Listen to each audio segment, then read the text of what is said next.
didn't expect a video like that. And I'd really like to thank Paul and Bill Schwacky. If Bill's here, I've not heard that many good things said about me in a while, and I appreciate that. I've got a very, very short little paper here that has 4 things on it that I wanted to speak about. And the first person I want to thank is my mother, who was here and had the pleasure of driving me to swim practice from the age of 6 to the age of 18. And she was very excited. I know was more excited about me getting my driver's license than my mother, so she no longer had to drive me to morning swim practices and things like that. So I would say appreciate everything she did, which I appreciate even more now that I have my own children. I can respect the dedication that she had that much more. And of course, Paul, who had a few very nice things to say on that video, and I have some very nice things to say about him.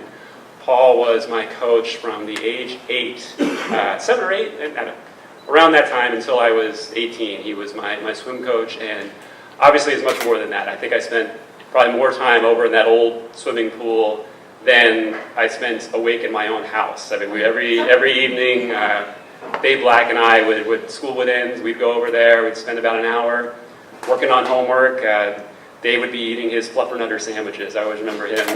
He couldn't get through an afternoon without a fluffernutter sandwich. And then we'd have the pleasure of swimming for Paul for the next couple hours after that.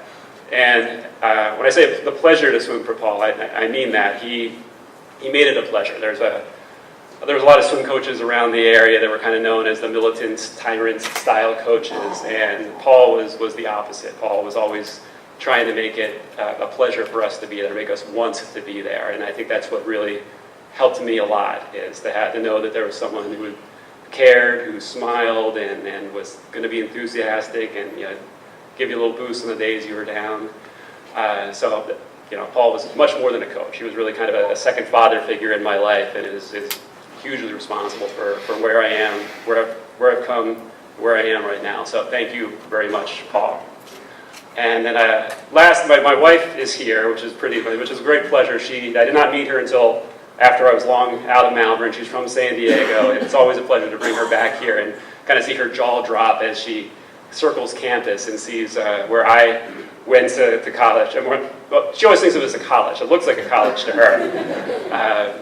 And it just the different kind of culture that I went to school in versus the culture that she went to school in. And she didn't want me to tell too many stories about her high school, but I'll tell you that the impression I get after speaking to her is what was unique about Malvern was we were all in it together. I mean, there was no groups of people on this side of campus who hated the groups of people on that side of campus, and so on and so forth. It was a brotherhood. We were all in it together. We all enjoyed everyone's successes, were concerned when one of us was down, and that great brotherhood was it's something I look back on fondly, and glad to be part of the Hall of Fame. So thank you very much.